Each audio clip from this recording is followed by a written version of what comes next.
The Earth's crust contains many compounds. But the compounds themselves aren't as useful to us as the elements they're made up of.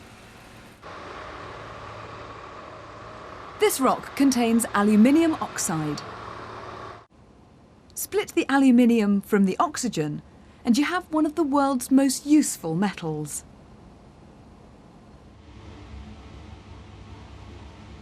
You can split a compound using electricity. The idea is to pass an electric current through it, a process known as electrolysis. A circuit is set up using 2 carbon electrodes, an ammeter and a power supply. The white powder is lead bromide. Switch on the power supply and nothing happens. The ammeter reads 0. Solid lead bromide doesn't conduct electricity. It needs to be molten. Lead bromide melts at 370 degrees Celsius.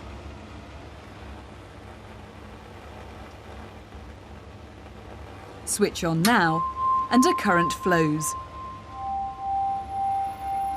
In this circuit, the electrode on the right is positive, the one on the left is negative.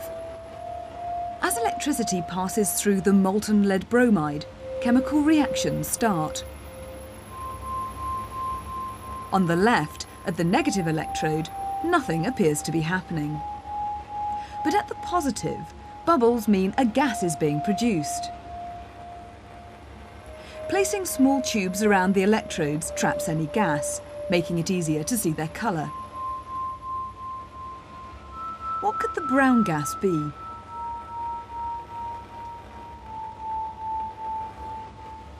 The gas is bromine. Although nothing obvious appears to be happening at the left-hand electrode, pouring the molten lead bromide away reveals a small silvery metallic bead.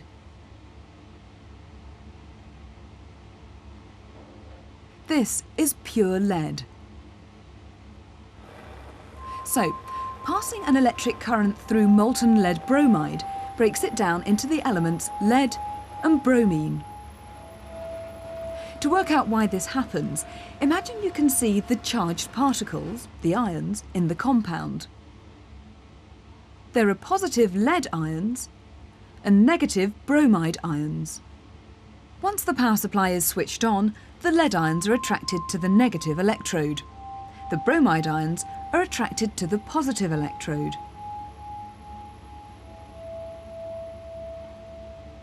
Lead ions pick up electrons.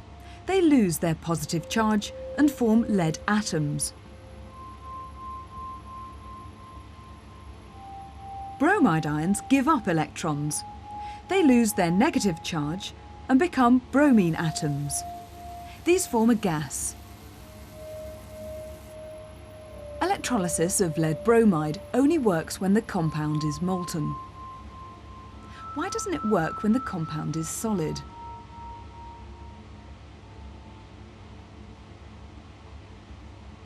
Change the compound from lead bromide to zinc chloride and the products of electrolysis will be different. What would you expect to see happening when electricity is passed through molten zinc chloride?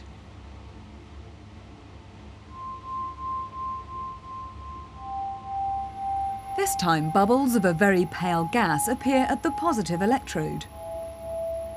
It turns damp blue litmus paper red and bleaches it lighter. So what gas is it likely to be?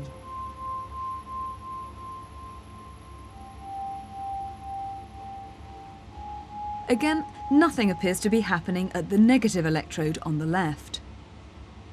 But pouring off the molten zinc chloride reveals a bead of pure zinc.